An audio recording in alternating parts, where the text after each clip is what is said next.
Baik, jadi sesuai dengan materi yang saya jelaskan, yaitu bagaimana melakukan proses klasifikasi dengan menggunakan convolutional neural network yang termasuk dalam metode deep learning atau pembelajaran dalam, di mana pada teori sudah saya jelaskan bahwa dalam pembelajaran dalam itu secara prinsip itu cara kerjanya sama seperti neural network atau jaringan saraf tiruan, hanya di situ layernya itu lebih banyak, bahkan bisa mencapai ratusan. Nah, di sini akan saya berikan contoh bagaimana mengimplementasikan klasifikasi objek dengan menggunakan convolutional neural network yang dibuat sendiri. Nanti ada dua penjelasan. Jadi ada dua pendekatan yang bisa kita gunakan, yaitu dengan menggunakan Scratch, yaitu dibuat sendiri, jaringannya kita susun sendiri, atau menggunakan jaringan yang sudah di-train sebelumnya. Untuk jaringan yang sudah di-train sebelumnya, bagaimana konsepnya itu nanti akan saya jelaskan lebih lanjut. Jadi untuk mengimplementasikan klasifikasi objek, yang pertama kita harus menyiapkan data, sama seperti konsep klasifikasi objek yang lain, kita harus punya data, yaitu yang berupa data yang akan kita olah, yaitu kita sebut dengan data training dan data testing. Data testing di sini adalah data untuk data testing semua atau kita jadikan sebagai data validasi.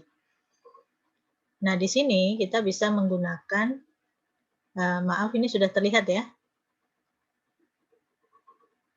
Sudah, Bu, sudah. Oke, baik. Jadi, di MATLAB, untuk deep learning, kita karena di sini biasanya datanya itu sangat besar sekali, kita bisa memanfaatkan fungsi yang sudah tersedia di MATLAB, yaitu image data store, di mana di situ inputnya itu adalah berupa nama dari data train, nama folder ya. Jadi nama folder, misalkan kita sudah menyiapkan di datanya, kita mempunyai data yang namanya data test dan data train gitu ya. Jadi di foldernya kita sudah siapkan di sini untuk foldernya dari data yang kita miliki, kita simpan di folder namanya data train, di mana di data train ini terdiri dari gambar-gambar dengan kategori yang kita tetapkan. Misalkan kita ingin mengklasifikasikan ada anjing, burung, kucing gitu ya.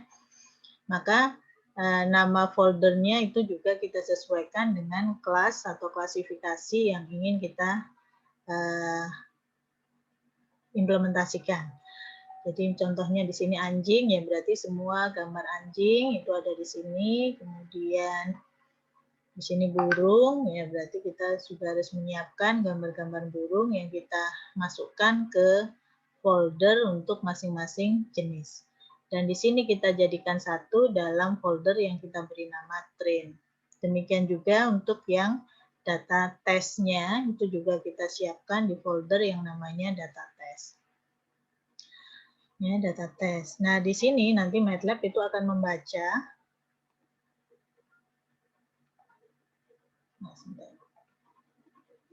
Nah, di sini dia akan membaca. Pada saat kita menggunakan fungsi image data store, dia akan membaca folder train. Ya, folder train. Jadi ini yang kita isikan nama foldernya. Ini boleh dirubah sesuai dengan nama folder yang ada di sini. Misalkan kita beri nama training, testing, ya terserah. Tapi di sini juga harus hati-hati. Di sini juga harus kita sesuaikan seperti nama folder di mana data train itu kita simpan ya. Nah, di sini ada input parameter, yaitu memasukkan semua subfoldernya, ya. Jadi yang memasukkan semua subfoldernya kita set true, artinya nanti semua subfolder yang ada di dalam folder train tadi itu yang ada nama-nama kelasnya, nama-nama kelas atau nama-nama kategorinya itu yang tadi ada anjing, ada kucing, itu nanti akan ikut terambil gitu ya. Nah, kemudian di sini kita juga men-set bahwa labelnya nanti, pelabelan dari data trainnya itu kita ambil dari nama-nama foldernya, nama-nama foldernya gitu ya. Jadi kita set untuk label source-nya itu adalah folder names, artinya nanti labelnya itu menyesuaikan dari nama foldernya. Jadi nama folder di sini misalkan anjing, burung, kucing, gitu. Maka dia akan mengambil sesuai dengan nama yang dituliskan di sini. Sebentar.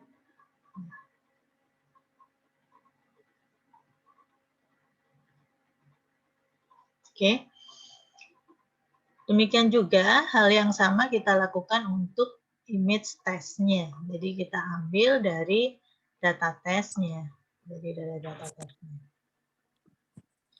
Dengan data, jadi folder test, lalu di include subfoldernya juga kita set true, kemudian kita nanti akan memberikan nama label dari data testnya itu sesuai dengan nama foldernya.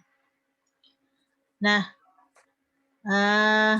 ini juga merupakan langkah yang terpenting di dalam klasifikasi objek dengan convolutional neural network, bahwa data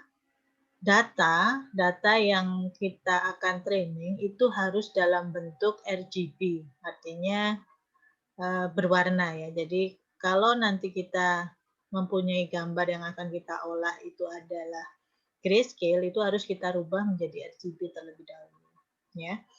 Sehingga input dari size image-nya itu adalah 224 kali 3. Baik, kemudian satu lagi bahwa datanya itu harus dibuat seragam, jadi gambarnya itu harus kita buat seragam ukurannya sesuai dengan desain input dari jaringannya. Ya, desain input dari jaringannya. Pada penjelasan teori kemarin saya sudah menjelaskan bahwa jaringan CNN itu terbagi menjadi dua, yaitu bagian ekstraksi fitur dan bagian fully connected layer, atau kita sebut bagian klasifikasi. Nah, input itu masuk mulai dari bagian ekstraksi fitur. Nah, di situ ukuran dari input pada layer yang pertama itu semuanya sama, sehingga gambar yang kita miliki itu harus kita rubah dulu ukurannya sesuai dengan desain dari input yang bagian ekstraksi fitur tersebut.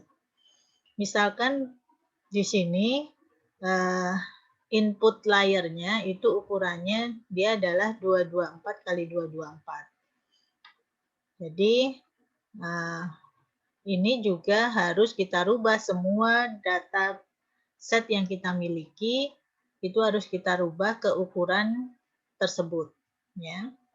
Karena yang kita punya data setnya kan kemungkinan macam-macam ya. Seperti ini ukurannya, anjing itu kan ukurannya 900 kali 675. Kemudian di sini 424 kali 340. Kemudian di sini 700. Nah, ini kan macam-macam.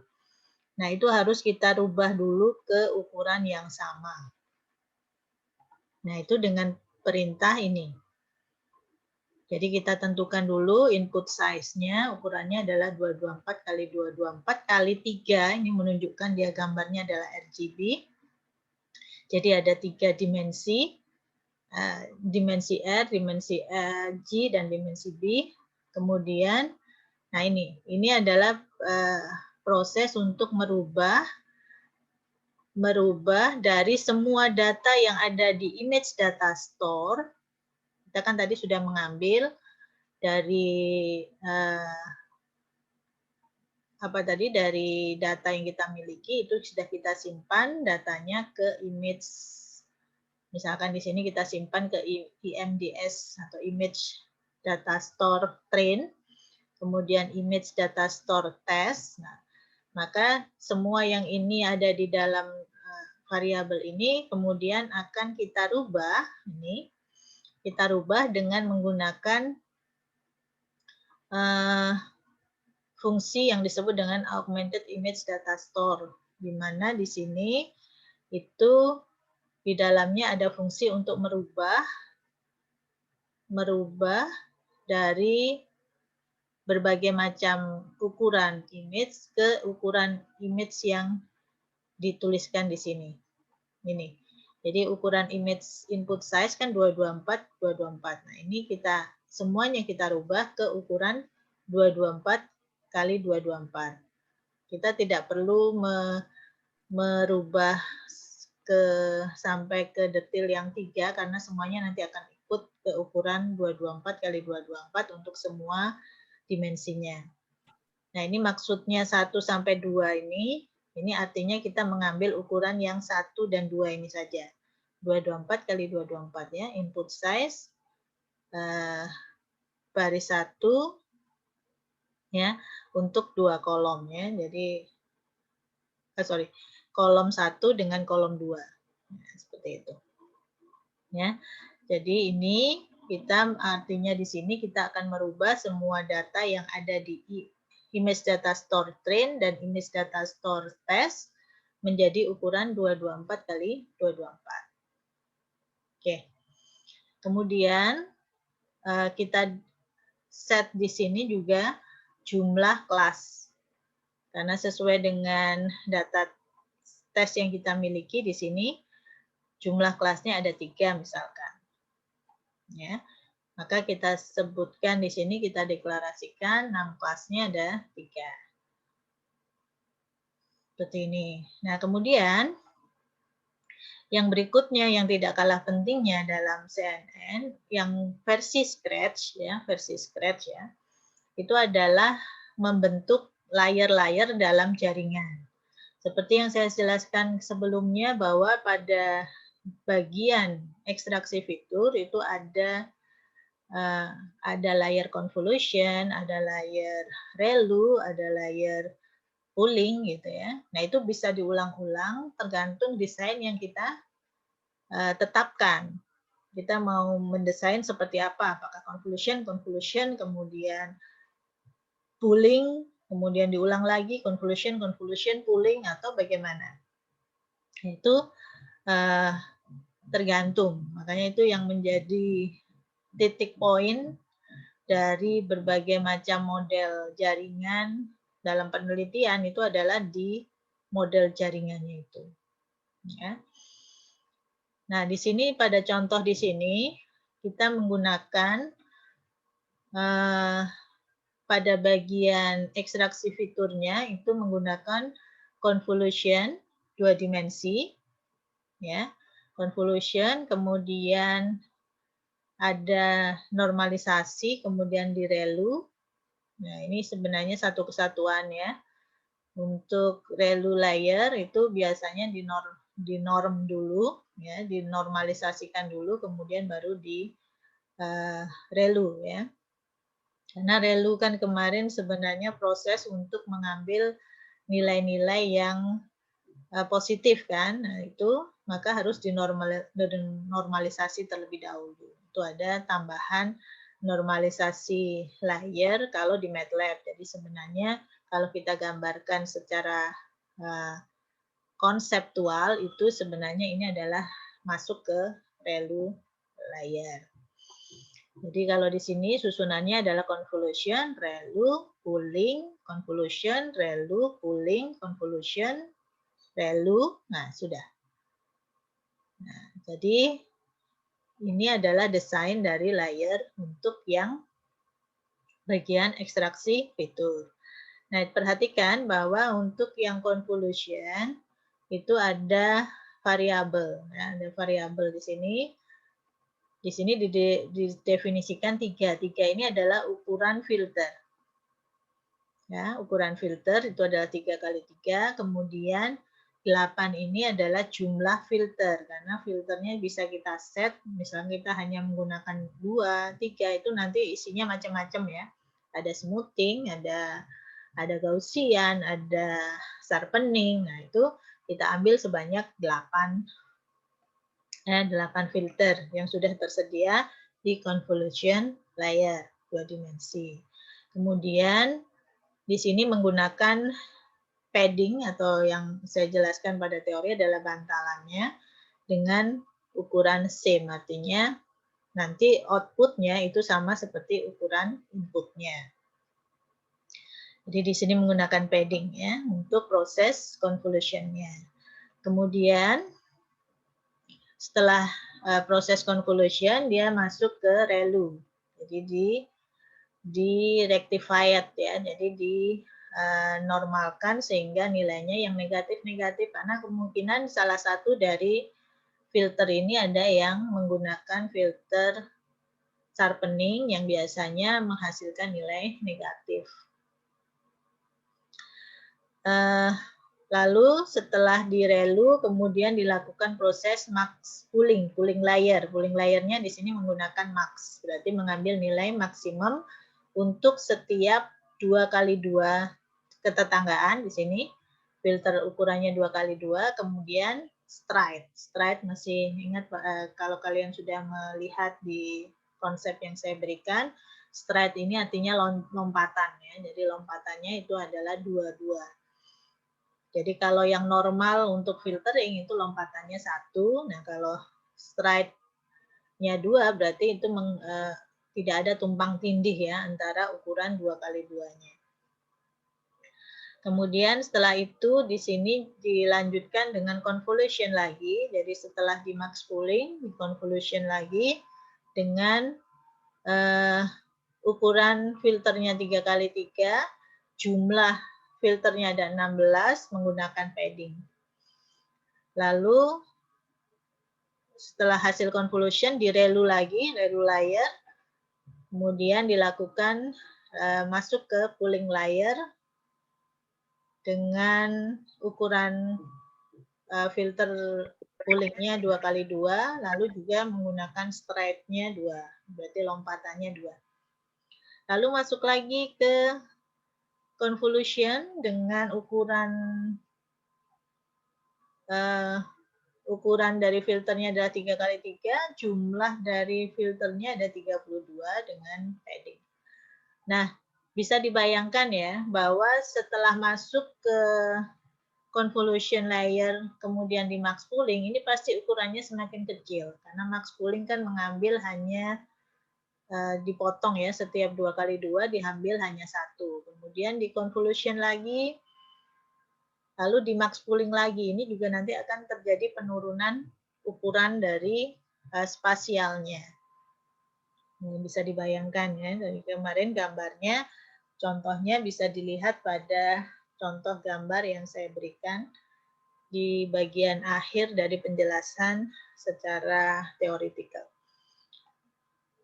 Jadi ini adalah bagian dari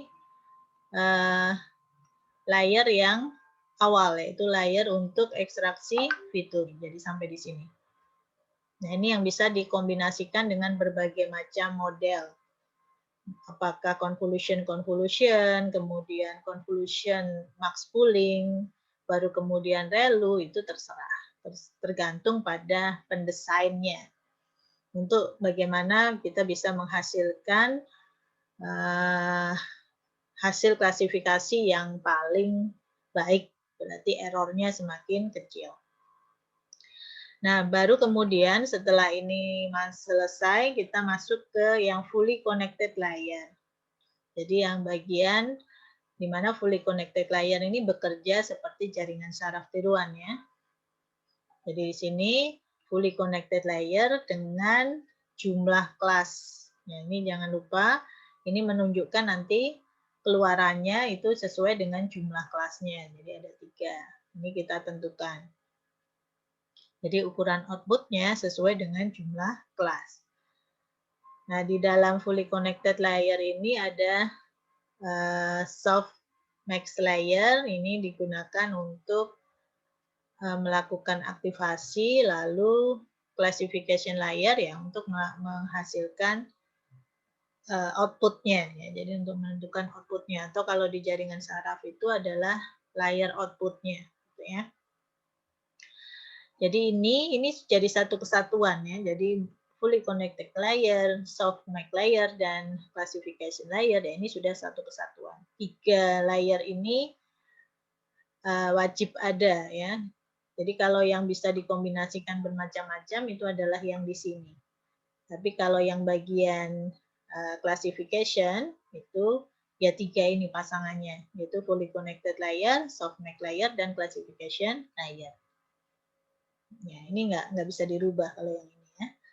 Dan ini ada di bagian akhir dari layer-layer dalam jaringan tersebut. Nah, ini adalah desain layernya ya. Jadi disimpan di mana? Disimpan di variabel yang disebut dengan layer. Nah, setelah kita siapkan model dari layernya, kemudian di sini masuk ke bagian yang berikutnya, itu adalah bagian menetapkan parameter dari trainingnya. Ya, training optionnya itu bisa hampir sama seperti menetapkan parameter pada pembelajaran dengan neural network, yaitu misalkan initial learning rate-nya, kemudian berapa jumlah maksimum epoch-nya, ya. Lalu apakah di sini menggunakan validasi, frekuensi, dan seterusnya. Jadi yang biasanya bisa kita rubah-rubah itu adalah ini ya. Jadi max epoch-nya dan learning rate-nya.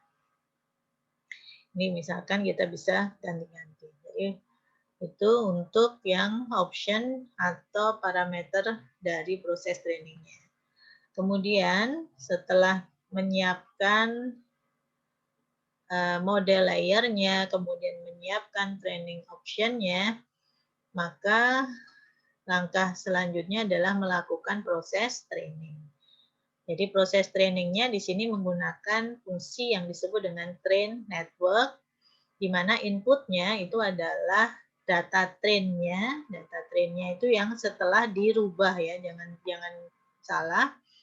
Kita menggunakan inputnya nanti data trainnya adalah ini, bukan yang ini.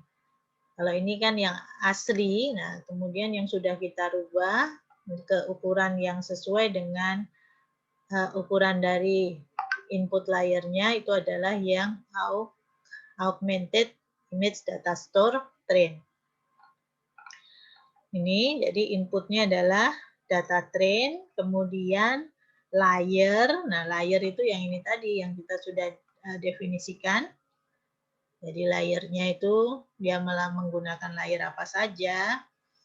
Itu jadi layer dan option. Option itu ya untuk setting dari parameter trainingnya tadi. Jadi ketiganya yang kita definisikan di atas itu menjadi input pada proses training. Ya. Jadi fungsinya adalah train network. Hasilnya nanti itu akan disimpan di variabel yang namanya net. Nah, variabel net inilah yang nanti akan kita gunakan untuk melakukan testing terhadap data test yang sudah kita siapkan. Ya, data test palsu untuk melakukan validasi. Nah, bagaimana melakukan pengujian terhadap jaringan atau model yang kita sudah lakukan proses training. Di sini nanti kita lakukan proses yang disebut dengan klasifikasi dengan menggunakan fungsi classify, di mana inputnya adalah jaringan yang sudah di training, lalu data testnya. Ya, data testnya. Nah, nanti di sini akan keluar hasil prediksinya. Jadi misalkan kita melakukan data mempunyai data tes ada 15, ya berarti di sini nanti akan muncul hasil prediksi sebanyak 15, data tes 1 dia misalkan anjing, data tes 2 kucing dan seterusnya. Ya, kemudian kita bandingkan dengan data tes labelnya. Jadi data tes itu kan mempunyai label yang sesuai dengan nama dari foldernya tadi. Ya, nama dari foldernya tadi kita ada labelnya. Jadi ada label, misalkan data 1 sampai data 5 itu anjing, data 6 sampai data 10 itu kucing, dan seterusnya. Jadi di sini dan di sini kemudian kita bandingkan sehingga akan keluar ukuran akurasinya. Ya, jadi di sini dibandingkan berapa sih jumlah yang sama, ini kan. Jadi perintah ypred sama dengan yvalidation, ini artinya membandingkan nilai-nilai yang ada di hasil prediksi dengan nilai-nilai yang realnya, ya. Berapa jumlahnya yang benar di sini. Kemudian ini nanti akan muncul dalam bentuk jadi perintah ini nanti akan muncul dalam bentuk biner, jadi yang 1 dan 0. Jadi kemudian kita bisa hitung jumlah yang benar, jadi di sum, jadi yang berarti nanti akan kalau di sum itu kan berarti yang nilainya adalah sama dengan yang jumlahnya 1 kan gitu ya. Jadi kalau data pertama 1, data kedua 0, data ketiga 1, nah itu kan kalau kita total jumlahkan kan sama dengan 2. Kemudian dibagi dengan jumlah dari data yang divalidasi di sini. Jadi misalkan dibagi dengan 15, sehingga kita akan dapatkan akurasinya.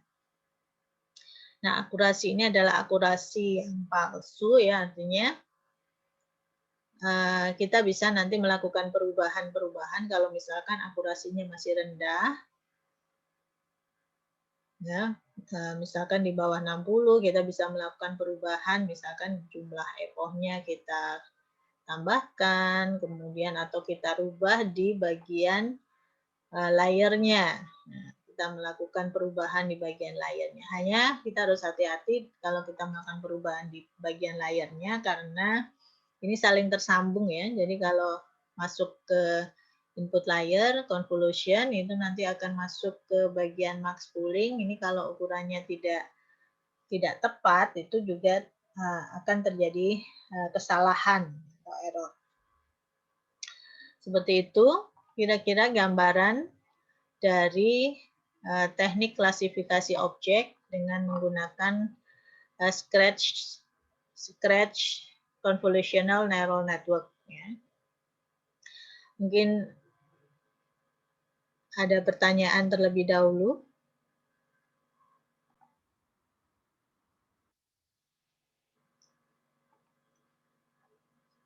Oke, nah ini juga ada contoh bagaimana melakukan klasifikasi angka, di mana data angka ini sudah ada di MATLAB root. Jadi kalian bisa ambil di MATLAB root, toolbox, kemudian di foldernya NNNet, jadi nama foldernya itu toolbox, masuk lagi ke NNNet, ke NNDemos, kemudian ke NN dataset, yaitu, jadi ada digit dataset itu ada di bawaannya MATLAB. Ini bisa kalian coba untuk melakukan proses klasifikasi, di mana di sini datanya berupa data angka. Jadi untuk pengenalan angka ya, angka 0, 1, 2, 3, dan seterusnya. Jadi gambarnya adalah berupa gambar angka. Ini juga bisa kita ambil, ini data setpad-nya, kemudian kita ambil dengan menggunakan image data store. Ya. Nah, ini bisa kita tampilkan contohnya. Ini tidak bukan merupakan bagian dari proses training ataupun proses testing ya. Jadi yang ini sampai dengan ini itu hanya untuk contoh. Jadi kalau kita ingin tahu gambar yang kita proses training itu seperti apa gambarnya, ini bisa ditampilkan dengan menggunakan perintah ini. Jadi ini, sorry, ini sampai ini. Ini boleh dihapus, boleh tidak digunakan.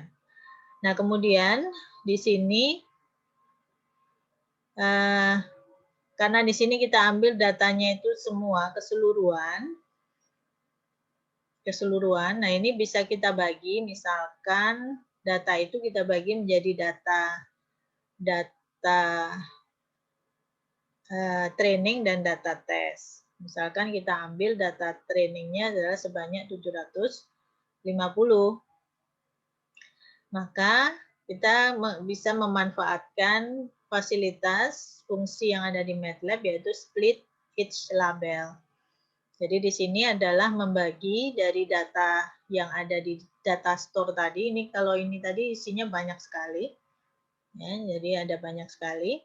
Nah, itu kita bagi yang 750 itu kita ambil sebagai data train, nanti sisanya sebagai data validasi. Nah, ini dengan menggunakan split each label dari data sumber aslinya semuanya, kemudian ini jumlah dari data trainingnya yang kita set di sini misalkan 750, dan di sini ada variabel random, artinya tidak terurut ya. Jadi bisa diambil secara random di dalam folder tersebut. Nah, ini nanti akan langsung terbagi menjadi dua, yaitu sebagai data train dan sebagai data validation, atau kalau pada contoh sebelumnya adalah data test.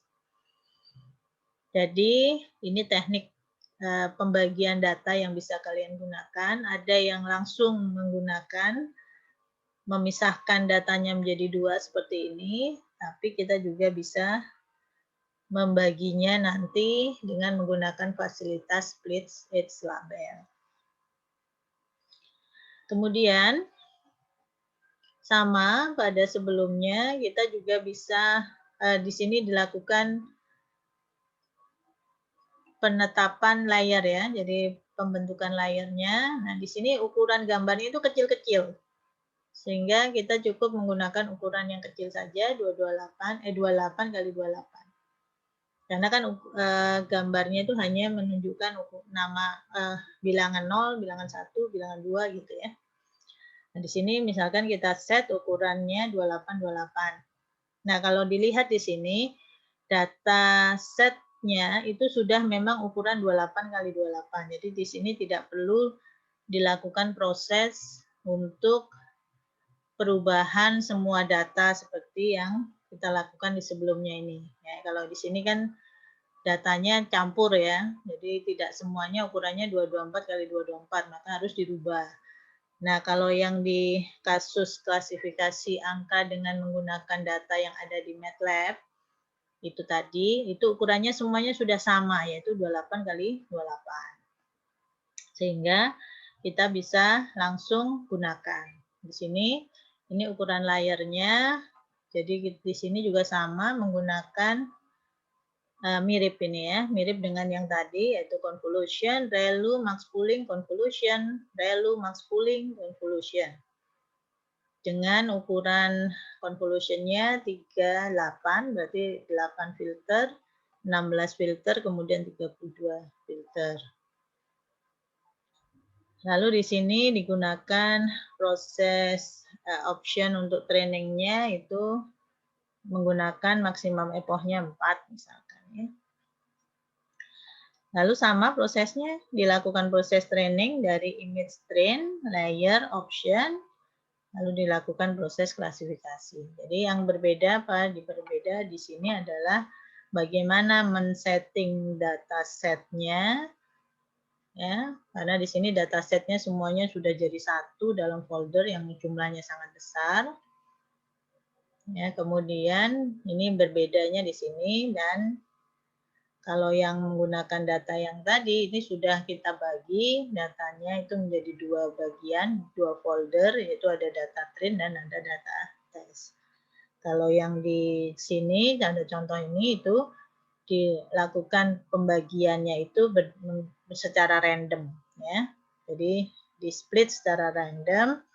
Dari misalkan kita punya data 1000, ada 1000 data, yang 750 kita jadikan data train, yang 200 sisanya 250 itu akan menjadi data validation. Nah, ini dari data validation-nya kita gunakan untuk menghitung akurasi hasil klasifikasinya. Ya. Seperti itu gambarannya untuk proses klasifikasi menggunakan CNN.